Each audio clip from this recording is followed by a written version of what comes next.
Welcome to another edition of the PJ Pop Quiz. This week, Americans across this great land of ours will gather around the barbecue to celebrate grilled meat, cold beverages, and of course, our nation's birthday. Some British people considered July 4th the day they lost far-flung colonies. Others understand that July 4th heralds an exciting future wherein British actors can make obscene amounts of money pretending to be American. With that, let's get started. Joining me now is a man who was once arrested for transporting 500 pounds of sparklers across state lines. He's also the host of Afterburner. It's our very own Bill Whittle. And next to him is Stephen Kruiser, a man who celebrates Independence Day twice a year, once on July 4th and again on all the other days. Welcome, gentlemen. Now, I'm going to be asking you a series of questions. You'll be trying to give me the correct answer. I'll be keeping score on this high-tech Post-it note right here, so let's do this, right? Okay. Okay, here's an easy question for you. In what year did Congress establish Independence Day as a holiday? Was it A, 1813, B, 1870, C, 1932, or D, still in super committee negotiations? All right, Bill, this should be right up your alley right here. I don't know. I'll go with 1813. 1813? Seems like more time to have fun. Okay. I'm going to go with 1932 because I think Congress was busy with other stuff before that. I hope. All right, so we have 1813, 1932. All right, the correct choice is B. Congress established the 4th of July as an unpaid federal holiday in 1870. Those were the days, right? We'll leave now. All right, on to the next question. Now, no 4th of July would be complete without a killer fireworks display. So your question is, where were the first fireworks used? Was it A, ancient Arabia, B, 7th century China, C, the 1977 Kiss Rock and Roll All Over tour, or D, the Italian Renaissance? Stephen? I'm going to go with the Chinese because I think that's where we're still getting most of our fireworks anyway. Bless their hearts, they've stuck with it. I'm going to China. All right, Bill? I completely agree. They invented it back then, and then they didn't do anything with the gunpowder thing for 2 millennia, practically.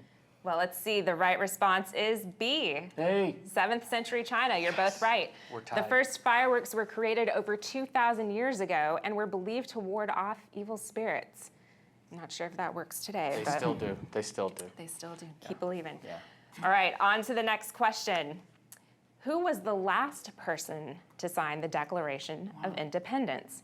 Was it A, Thomas Jefferson, B, Herbie Hancock, C, Thomas McCain, or D, William Whipple? Think about it. Bill, any ideas? I should know this too. That's a great. I'm going to go with Thomas Jefferson. I'm pretty sure it's not Herbie Hancock. And I think if it had been William Whipple, I probably would have heard about it. I'll go with Jefferson. It's William Whipple. Is it Mr. Whipple. It's I'm going with Mr. Mr. Whipple. Whipple. I'm just going with Mr. Whipple. Oh, right. man, we are. Boy, we are just All right, loaded. the correct response is actually C, Thomas McCain. McCain was the Delaware representative to the Continental Congress and was believed to have signed the Declaration in January of 1777. Okay, guys, you gotta pick it up here. Next question. In 1778, George Washington marked the 4th of July by getting his soldiers a double ration of which drink? Was it A, milk, B, whiskey, C, Coors Light, or D, rum? How did they celebrate back in the day, First on this Bill? one. It's usually rum in the Navy, but I don't see there's a lot of sugar cane out there in the middle of Valley Forge, or out there. I'm going to go with double shot of whiskey. Double shot of whiskey. And I don't think they had a lot of cows with them, so the milk would be out too. And the Coors Light was not on They weren't sale. tapping They the jack up Rockies the back price then. during the summer. I'm going to go, just on the off chance that we can have a different answer, I'm going to go with rum. All right. The correct answer is Oh. D, rum. Kruiser gets a point. Washington treated his soldiers to a double fisting of the Continental Army's finest and an artillery salute to mark the occasion. All right, next question. Independence Day is not only the birthday of our country, but it's also the title of the Hollywood blockbuster starring Will Smith. In the movie, President Whitmore, played by Bill Pullman, leads troops in battle against aliens. Now your question, who was the last commander-in-chief to lead soldiers into combat? sitting president? A, James Madison, B, Theodore Roosevelt, C, George Washington, or D, Grover Cleveland? D, the obvious choice. As president, while president. While president. While president. While president. I'm going to say President Washington. Okay. Oh, and I got that wrong. I just thought about it. You're on, Bill. You win. Can I hear the names again? Is it A, Madison, B, Theodore Roosevelt, C, George Washington, or D, Grover Cleveland? Go with Herbie Hancock.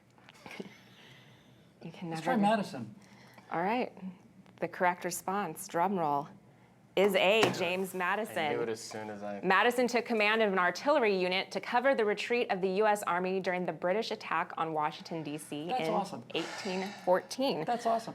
All right, we do have a tie, so I have a bonus question ready for you. A lot of fans out there, including myself, will be grilling this weekend. I want to know, what should the internal temperature be when preparing a steak medium rare? Pink. Pink. Rihanna. No, wait. We have... We have pink I'm going Rihanna. to go 180 degrees. I'll go with 160. All right, I feel like I'm on Price is Right. The answer, 130 to 135 degrees. Bill, you're the closest. A medium well, but still. I like mine well done, so we win. Yeah. All right. Throw it in a kiln. Yeah. And that wraps up our 4th of July quiz. Thanks for playing. For Bill Whittle and Stephen Kruiser, I'm Alexis Garcia. See you all next time.